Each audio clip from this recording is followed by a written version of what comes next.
Hey everybody, it is Sally St. Clair with Sally's Galley Tastefully Simple, and I wanted to come on and do a little video for you all. I am making my so-called famous pumpkin praline cheesecake. I haven't made it in a long time, but it used to be a really big seller when I had my dessert shop. Southern style desserts in Destin, Florida. And so anyway, with the whole COVID situation, and my family will not be gathering for Thanksgiving this year, which is breaking my heart and everybody else's in my family. But we're going to do a big Zoom call tomorrow, so that should be fun. But it's just not like being around your family. But anyway, so I thought that I would make my pumpkin praline cheesecake. So let me tell y'all something. This is a lot of work, especially doing these little cooking things, because you know I don't have a crew in the background that's portioning out everything and doing it. I'm the one that's doing it all, and then I have to clean up. So I have gone through, I don't know how many steps. I started an hour ago. It took me an hour to prep, but I've also been dilly-dallying around. So anyway, let's get to it, okay? So for my pumpkin praline cheesecake, I like to use ginger snaps for the crust. And it doesn't matter what kind you use. You can use any brand. I happen to find these in the grocery store. They're Irvine's ginger snaps, I guess. They don't sell them in, well, this is weird. Well, they're customer service, well, they're distributed out of California, but they say they're not for sale in California. Oh, that's hysterical. Oh, that's funny. Anyway, they distribute them out of California, but you can't buy them. That's hysterical. Oh my gosh. So this is a 10-ounce box, okay? So you basically, you put it in your food processor, whatever you have. My Cuisinart, I had it for over 10 years, and it finally died, and this is a KitchenAid that I actually like. It's noisier than the Cuisinart, but, you know, it works. So it has some components that I like about it better than the Cuisinart, but anyway, whatever. So you put your ginger snaps in the Cuisinart, and you add one stick of butter that's at room temperature. If you forget to take your butter out, then you can melt it in the microwave and then pour it in, and then you just pulse it until it gets finely ground. And this is a 9-inch. This is a 9-inch springform pan, and I just patted my ginger snaps crust all down in there, and try to get it, you know, as even as you can. And then you put it in a 350-degree oven, and you bake it for 10 minutes. Now the other thing is, it's very important, because the butter is gonna, melt, and you don't have to add any sugar. If you use the ginger snaps, you don't have to add any sugar to your crust. If you're doing a graham cracker crust, then you'd need to add about half a cup to a cup of sugar. I don't know, y'all, really. It's been a long time since I've made this. But then it's really important, when you take your crust out of the oven, you want to make sure that you let it cool completely, because otherwise, if you put your mixture in there, then what happens is all that butter comes up, and it just gets real, it's soft. It's like a giant soft baked cookie. So you want to let that come to room temperature so it hardens before you pour your cheesecake mixture in there. All right, so listen, y'all, you can mix the tar out of this until you get to the egg part. Once you get to the egg part, you gotta be really careful. The biggest problem that most people have in making a cheesecake is the fact There are several reasons that it doesn't rise. One, the humidity could be high. If you live in an or if you live in a high altitude area, none of those two apply to me, but they did when I had my dessert shop in Florida. And the other thing is over mixing.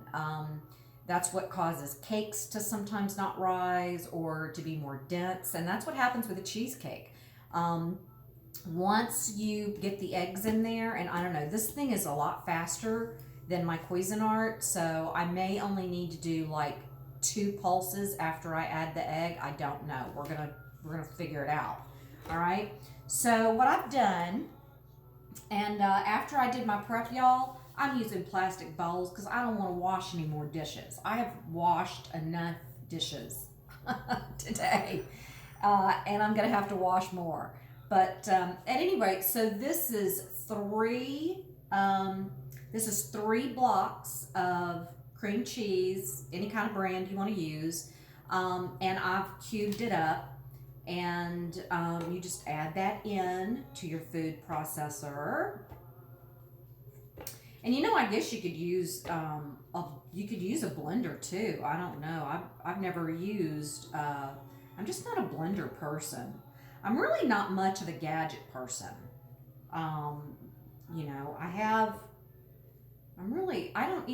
have a mixer, and I don't really even use the mixer. I love my, I hope this is going to be a big enough capacity. Ooh. Like I said, y'all, I haven't made a cheesecake in forever. And sometimes I would do it, I'd do like different layers, but I'm not going to do that. I'm not going to do that this year. All right. Y'all hang on, I got to go wash my hands. So I'm sure that all of you all are baking something. Anybody baking anything? So I am going to, so this is 3 blocks of cream cheese, and we're going to get that in there. Oh, and you do want your cream cheese, I meant to tell you, you do want your cream cheese to be at room temperature. Really, let me get my spatula. You really do want everything to be at room temperature. Like, get your eggs out early. Make sure that your butter's at room temperature. Make sure that your cream cheese is at room temperature. And if you haven't taken it out of the refrigerator, then microwave it for a little bit. Microwave it for a little bit, and that'll soften it up. I told you this thing was loud. That's loud. That's right. Here we go. Come on, baby. Loud. All right, so what I'm going to do, we are going to, and that's the one thing about a food processor, you have to, this could actually be a little softer, but we're going to work with it. So, go ahead then and add, once you get that kind of, blended a little bit, then you want to add in about a teaspoon. I have a teaspoon of vanilla, and I use pure vanilla. Don't use that imitation stuff. If you, at all costs, and if you can get your hands on a fresh vanilla bean, that would be really sweet. But we're just going to put 1 teaspoon. I'm just going to kind of eyeball it a little bit. 1 teaspoon of vanilla. And then you're going to put in 1 cup of sugar. 1 cup of sugar, please. Got Christmas music playing in the background. All right, let's see this baby go. Once you get the sugar in there and the vanilla, and you get a little moisture in there, it tends to, go. But you want to get this to where it's really smooth and creamy.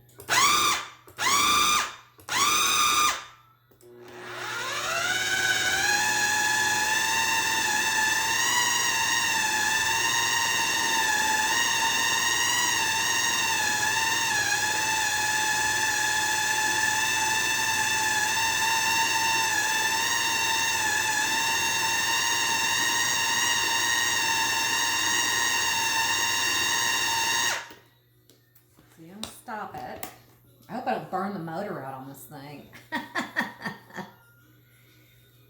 Because it's smelling. I might burn it out. Well, that's all right. I'll end up, oh, I don't know. I'll return it. I've only used this thing, I don't know, I think I've only used this thing like 3 times. And I bought it during COVID. I don't know why I didn't get a Cuisinart. I don't know. I figured KitchenAid's pretty good. But anyway. So that, I'll show y'all.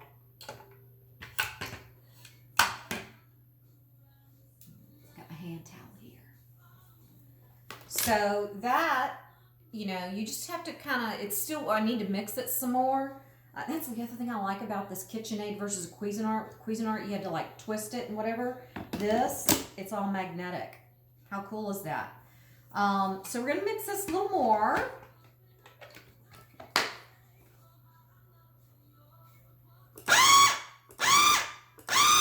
Sometimes I think pulsing is better.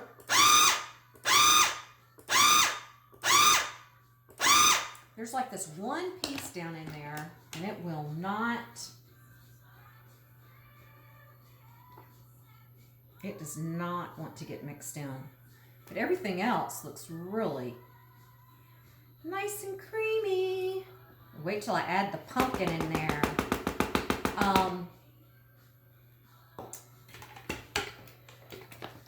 Now that I've started this thing, I can't stop.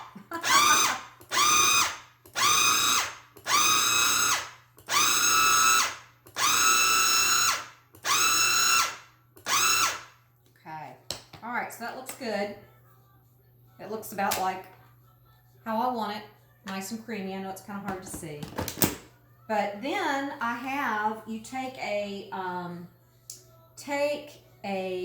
1 can of pumpkin, and I have 1 can of pumpkin here, and I added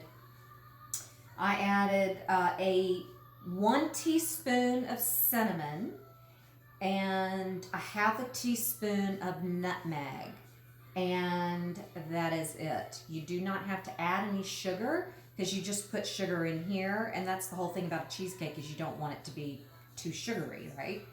So I am going to start out. I may not need this whole thing.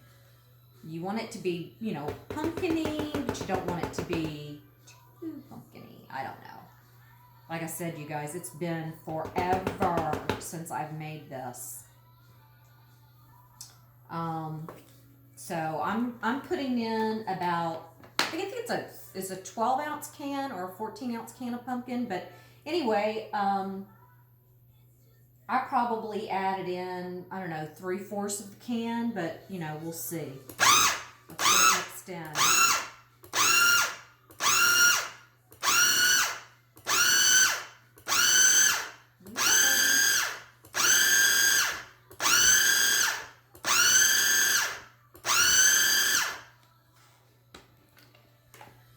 Definitely have to scrape it.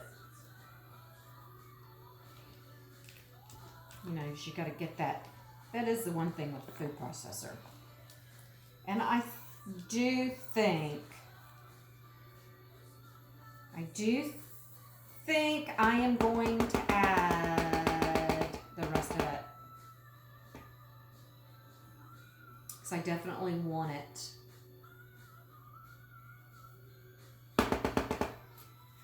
Definitely going to go ahead and add the rest of the pumpkin.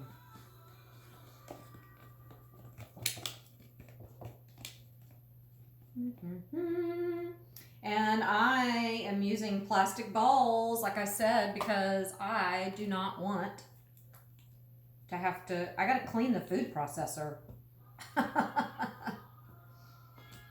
And I have to cook dinner, and I have to get everything prepped for tomorrow, and we weren't planning on, well, me and the whole rest of my family, we were all planning on meeting in North Carolina, and we were going to go out we did it. Thanksgiving is my family's holiday, and we last year everybody was responsible for cooking a dish, and oh my God, y'all, it was like a madhouse. How many? Oh, 15 minutes. We're good. Um, but so this year, we thought that this year we would just go to the mountains of North Carolina and go out to dinner and make it easy on everybody. And then COVID showed up, and now we've got to go through all this. We've got to go through all this mess. But I'm grateful. I'm grateful. All right, so here we go.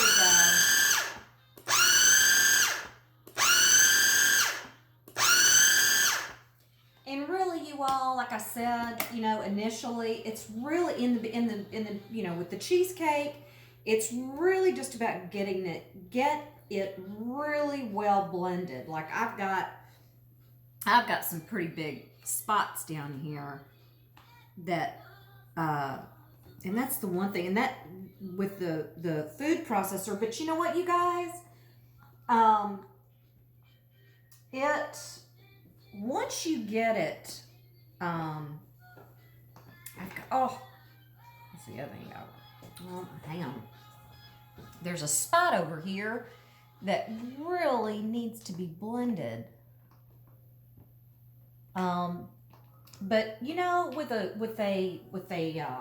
food processor, everything gets blended like from the bottom up, or it blends at the top and then whatever. But you have to constantly scrape down your bowl. That's the one thing about a cheesecake, or using a food processor, sorry. And this is the first time I've made a cheesecake in this food processor, y'all.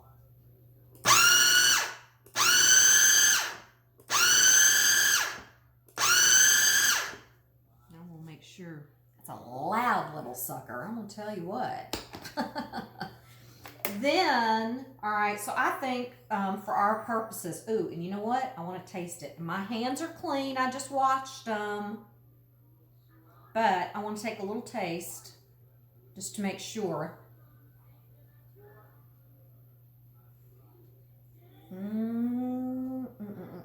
Y'all, that is going to be good.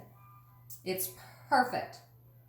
It has a perfect. Every element about this is perfect. Okay.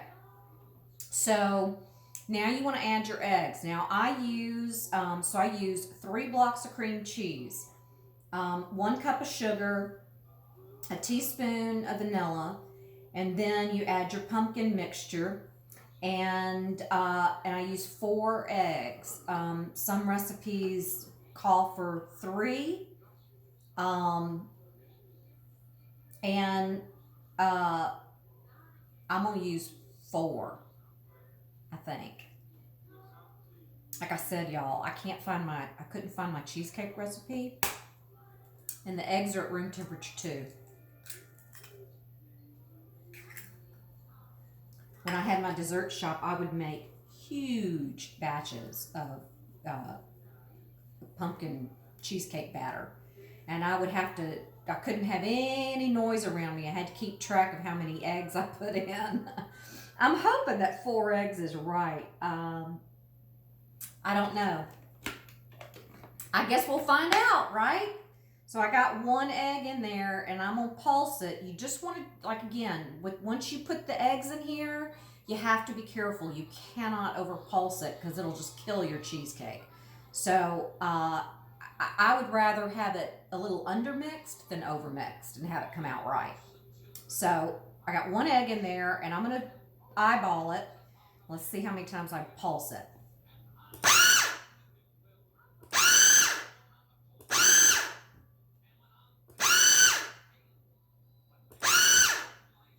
All right, I'm pulsed it 5 times because that egg had to make its way down in there. So I pulsed it 5 times, and remember, you're going to keep pulsing with every egg you add, right? So that was 1. That's 2. I really wish I could remember. In fact, I'm gonna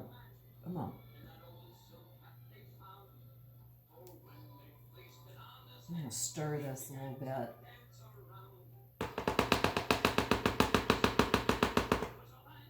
Two.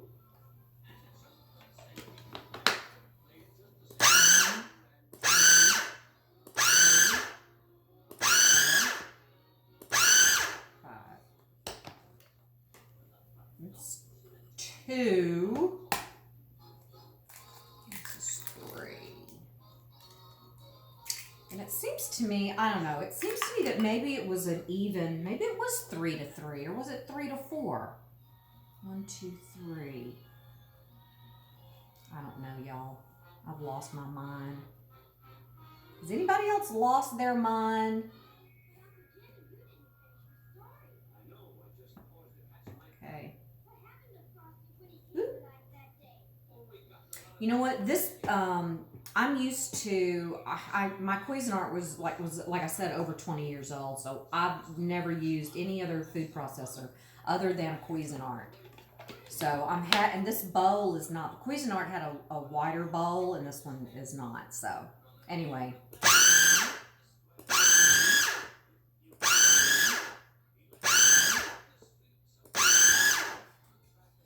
And I am going to go ahead and add that 4th egg. I was kind of, I wasn't sure about it. But I'm going to go ahead and add the 4th egg. So that is 4 eggs. And the way that this thing is working, I am going to kind of stir the egg in a little bit. I should have gotten a Cuisinart.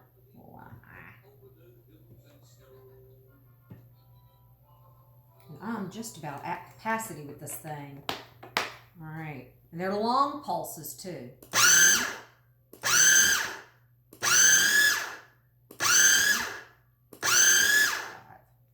is it. Bring this sucker over here. All right. And this thing just lifts right up off of here. And I'm going to move this here. All right. So we have our springform pan with our crust in it. And we are going to now pour. The other thing that I do like about this is it doesn't have a hole in it in the middle like a Cuisinart does. So you can just pull this thing right out. With a Cuisinart, you have to put your finger in the bottom to hold the blade in place. But you don't have to do that with the KitchenAid. I'm just going to take this over here. Put that in the sink.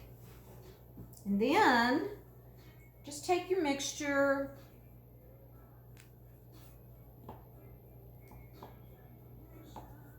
And then we are going to pour it into, look at how beautiful that is. That is beautiful. Woo! Oh boy, does this bring back the days. Oh! This brings back the days.